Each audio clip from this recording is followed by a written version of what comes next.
Marvel Studios जी ईंदड़ super hero film Avengers Doomsday जे ताज़े ट्रेलर मदाहनि में हिकु भेरो ॿीहर जोश ऐं जज़्बो पैदा करे छॾियो आहे। ट्रेलर में जेम्स मास्डन जे एक्समैन वारे मशहूरु किरदारु साइक्लोपस जी वापसी जी तस्दीक कई वई आहे, जंहिंसां इहा ॻाल्हि वाज़ह थी वई आहे त एक्समैन हाणे मुकमल तौर ते मार्वल सिनेमैटिक यूनिवर्स जो हिसो बणिजी चुको आहे। मार्वल यूनिवर्स जी ईंदड़ फिल्म में हिक खां वधीक दुनियाउनि जा हीरोज़ गॾिजी डॉक्टर डूम ख़िलाफ़ जंग कंदे नज़र ईंदा, जेको किरदारु रॉबर्ट डाउनी जूनियर अदा करे रहियो आहे। इहा फिल्म मार्वल जा फैंटास्टिक फोर ऐं एक्समैन समेत ॿिया मशहूरु किरदार पिणु हिकु प्लेटफॉर्म ते आणींदी, जंहिंसां कहाणी अॻु खां वधि मुतहरिक ऐं दिलचस्प बणिजी वेंदी।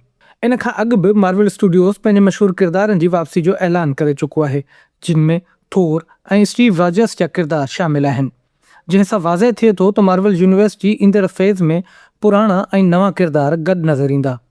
फिल्म एवेंजर्स डूम्सडे हलंदड़ साल 18 दिसंबर ते सिनेमाघरनि में रिलीज़ कई वेंदी, जंहिं बाबति तवक़ा कई पई वञे त इहा न रुॻो मदाहनि लाइ वॾी तफ़रीह जो ज़रियो साबित थींदी, पर MCU जे ईंदड़ वॾी कहाणीअ जो बि आगाज़ कंदी। मार्वल सिनेमैटिक यूनिवर्स 2008 में फिल्म आयरन मैन सां शुरू थियो, जंहिं मार्वल यूनिवर्स जे पहिरें फेज़ जो बुनियादु रखियो, जेको 2018 में द एवेंजर्स सां ख़तमु थियो।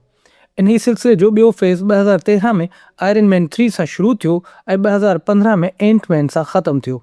टे फेज़ जो आगाज़ 2016 में कैप्टन अमेरिका सिविल वॉर सां थियो ऐं 2019 में स्पाइडरमैन फार फ्रॉम होम सां ख़तमु थियो।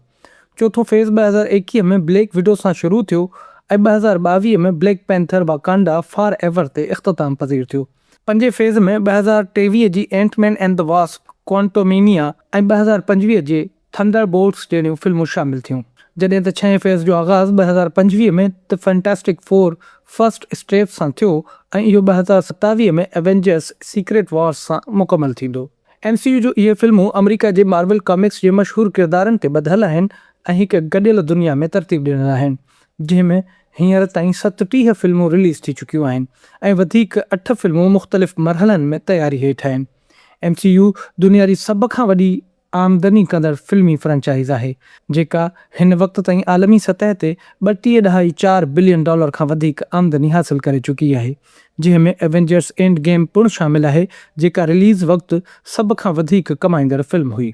हिन सीरीज़ लाइ हर फिल्म जी हिदायत ऐं तहरीरी कम मुख़्तलिफ़ हिदायतकार ऐं लेखक संभालींदा आहिनि ऐं इन्हनि फिल्मुनि में अक्सर फिल्मी दुनिया जा वॾा नाला शामिल हूंदा आहिनि।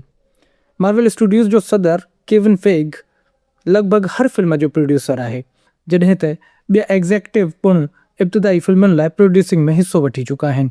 इन खां अलावा ग्ली एन हार्ड, Amy Pascal, Lauren Shuler, Ryan Reynolds, Shawn Lee, Anthony ऐं जो रोसो जहिड़ा प्रोड्यूसर पिणु MCU फिल्मुनि में कमु करे चुका आहिनि। फिल्मी मुबसरनि मूजिबि हीअ फिल्म एवेंजर्स डूम्सडे न रुॻो मार्वल जी कहाणियुनि में हिकु अहम संग मील साबित थियण वारी आहे, पर पुराणनि किरदारनि जी वापसी ऐं नवनि हीरोज़ जे गॾु थियण सां MCU जे ईंदड़ वॾे दास्तान जो बुनियादु पिणु रखण वारी आहे।